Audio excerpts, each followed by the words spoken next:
Assalamualaikum warahmatullahi wabarakatuh. Di video kali ini saya akan mereaction video dari seorang kiai yang terkenal dengan kelucuannya. Kiai terkenal dengan kelucuannya. Harusnya kalau kiai, ulama, ya, atau orang-orang yang bergelar, ya, dan gelarnya itu gelar-gelar keagamaan, ya, semisal ustadz, gus, kiai, ulama, ya, harusnya mereka itu dikenal dengan ilmunya. Tapi kalau dikenal dengan kelucuannya, yaitu ya lucu. Ya, ulama, gus, kiai, ya, tapi terkenal dengan kelucuannya, bukan keilmuannya, ya. Coba kita lihat dulu videonya. Sing tukang ngentekno duwite negara jatahe rakyat wong goblok napa wong pinter? Yang suka menghabiskan uang negara yang harusnya itu untuk rakyat, itu orang bodoh apa orang pinter? Wong pinter, Orang pinter. sing goblok sakjane pengen tapi ora ngerti carane. Kalau orang yang goblok, ya itu pengen juga ngabisin duit negara, ya tapi nggak ngerti caranya.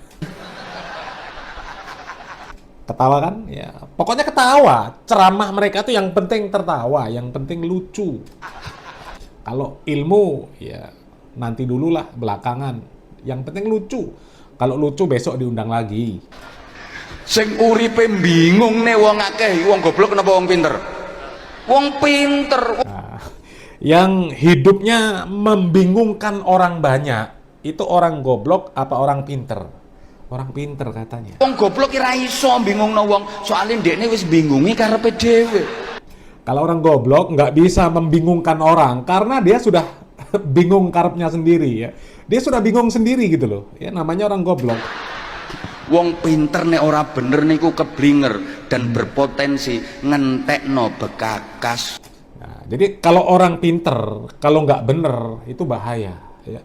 Berpotensi menghabiskan segala sesuatu, ya, merusak segala sesuatu. Bener, ya. Orang pinter, ya sebenarnya nggak pinter juga kalau ya menghabiskan segala sesuatu, merusak, nggak pinter. Ya karena ya hakikatnya orang pinter itu kan orang yang bisa menempatkan sesuatu pada tempatnya, itu pinter. Kalau orang yang sekedar pinter bahasa Arab, kemudian ya pinter baca Al-Quran, ya pinter baca kitab, tapi dia menempatkan hukum-hukum Islam tidak pada tempatnya, itu bukan orang pinter. Bukan orang pinter. Orang pinter itu orang yang dia tahu hukum Islam, kemudian dia berusaha semaksimal mungkin untuk menerapkan hukum Islam. Itu orang pinter. Ya. Dari ilmu yang dia ketahui tentang Islam, dia amalkan, itu orang pinter. Ya. Kalau orang yang dia tahu tentang hukum Islam, tahu tentang sesuatu, kemudian dia tidak mau mengamalkan, bahkan dia menentang, itu nggak pinter namanya. Meskipun dia pinter baca kitab. Maka Nah, sultan.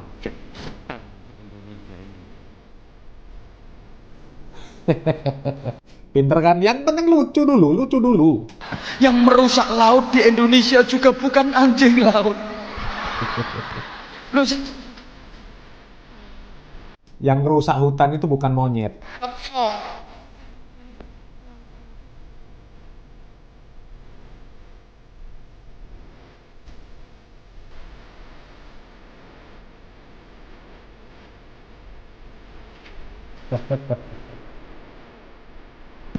nek pinter tenan nyolongi triliunan ora konangan, ngono kuwi datang.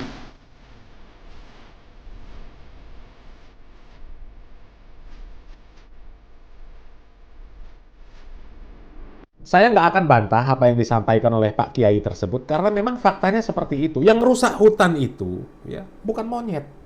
Bukan. Yang rusak hutan itu ya manusia-manusia yang serakah demi tambang, demi kebun dan sebagainya. Ya. Yang jelas untuk ya mencari kekayaan diri dan kelompoknya. Ya. Dan sayang, ketika ada orang yang peduli, jangan sampai hutan itu rusak. Sama orang-orang yang dianggap pinter itu malah disebut Wahabi, Wahabi lingkungan. Dan orang yang dianggap pinter itu malah jadi ketua ormas kok. Faktanya seperti itu kan? Faktanya seperti itu, ya. Nggak usah tersinggung. Memang nyatanya orang itu jadi ketua ormas. Jadi ketua PBNU, meskipun bukan ketua umum ya, ketua bidang apa begitu kan. Ya. Orang yang peduli terhadap lingkungan malah disebut Wahabi lingkungan. Dan sebenarnya ya saya pengen nambahi ya apa yang disampaikan oleh Pak Kiai. Ya, jadi gini Pak Kiai, yang merusak agama itu juga bukan orang-orang bodoh, bukan orang yang nggak bisa baca Quran, bukan orang yang nggak bisa baca tulisan Arab, ya, yang nggak bisa bahasa Arab, bukan. Bahkan kiai-kiai, gus-gus, ening-ening yang dianggap mereka ini dai, penceramah, pendakwah, bahkan punya pondok pesantren lagi. Ya, ya kadang-kadang mereka mengajarkan kepada jamaahnya itu bukan ajaran yang benar, justru ajaran yang menyimpang. Ya, jadi jamaahnya kalau ditanya man robuka, ya nggak usah dijawab, sampai malaikatnya capek, sampai malaikat capek tanya man robuka, nggak usah dijawab. Ya kalau sudah capek nanti jawab saja, saya seher mania. Ya itu salah satu contoh. Salah satu contoh orang yang rusak agama. Ya, masyarakat ini bukan diajak untuk mempelajari agama dengan benar, tapi malah diajak ndagel. Ya, seperti inilah contohnya. Coba lihat video ini. Ojo jawab sampai malaikate katok, sampai malaikate kesel. Man rebuka ditakoni kok meneng ae. Saman ngomong aku seher mania. Man rebuka takono bosku. Bosmu sapa? Habib Syekh. Itu Pak Kiai, contohnya seperti itu. Orang-orang yang dianggap sebagai tokoh agama mengajarkan akidah-akidah yang menyimpang. Ya. Kita warga Nahdliyin, kalau ditanya malaikat mungkar dan nakir, jangan takut. Ya, jangan takut. Malaikat mungkar nakir ciptaan Allah, kita juga ciptaan Allah. Kalau ditanya sama malaikat mungkar dan nakir, man robuka, jawab saja, pengikut Mbah Hasyim Asy'ari. Selesai. Jadi orang Nahdlatul Ulama tidak usah takut mungkar nakir. Warga Nahdliyin tidak usah takut mungkar. Huma khalqullah wa nahnu min khalqillah. Malaikat mungkar nakir makhluknya Allah, kita pun makhluknya Allah. Kalau tanya man robuka, jawab pengikutnya Kiai Hasyim Asy'ari. Selesai sudah. Coba, apa nggak bisa mengajarkan ya dengan serius bagaimana menjawab pertanyaan malaikat mungkar dan nakir? Bagaimana nanti ketika ditanya malaikat mungkar dan nakir? Bagaimana supaya bisa menjawab dengan benar? Ya, malah diajak dagel. Belum lagi yang penceramah-penceramah, nggak gusnya, nggak ningnya, nggak ustazahnya. Ceramah yang disampaikan ya cuma dagelan, goyonan, kalau nggak ngibul, cabul. Cocok buatan Beb. Cocok. Omong ngono, cepet. Pondok ora aji paling cedak karo kuburan. Tak kandhani sik. Suarane enake kaya ngono.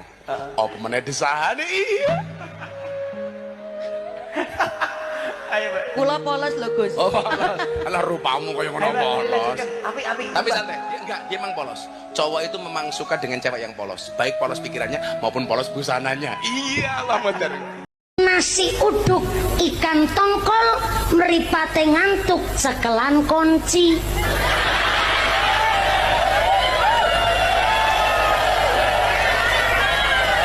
Kunci. Ya Allah Bu, dekne yakin akhirnya napa? Duwe anak. Lah kok iso duwe anak? Ya sing lumpuh kan sikile.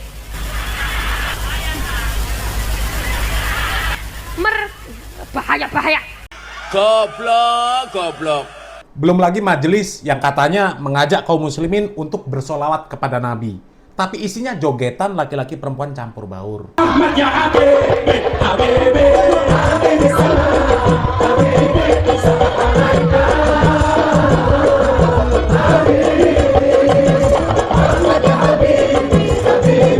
Jadi begitu Pak Kiai, yang rusak agama ini juga bukan orang-orang bodoh. Bukan orang-orang yang nggak bisa baca Quran, nggak hafal Quran, nggak pernah baca kitab, nggak bisa bahasa Arab. Bukan. Yang rusak agama itu justru orang-orang yang disebut sebagai pendakwah. Bahkan pimpinan pondok pesantren, pimpinan majelis taklim, pimpinan majelis solawat. Justru orang-orang seperti itu ya, yang rusak agama. Dan kalau agama sudah rusak, ya muncullah orang-orang yang disebutkan oleh Pak Kiai tadi. Ya, koruptor, perusak hutan, perusak lingkungan, pencuri dan sebagainya muncul. Karena apa? Agamanya rusak, nggak punya adab, nggak punya akhlak, nggak punya aturan hidupnya. Ya, makanya terjadi musibah, terjadi bencana, tanah longsor, banjir bandang dan sebagainya. Itu akibat dosa-dosa manusia, akibat perbuatan dosa manusia, akibat ulah-ulah manusia. Ya, bukankah Allah Subhanahu wa taala mengatakan dhaharal fasadu fil barri wal bahri bima kasabat aydin nas liyudhiqahum ba'dalladzi amilu la'allahum yarji'un. Telah tampak kerusakan yang ada di darat, yang ada di laut akibat perbuatan tangan-tangan manusia yang hidup nggak punya aturan.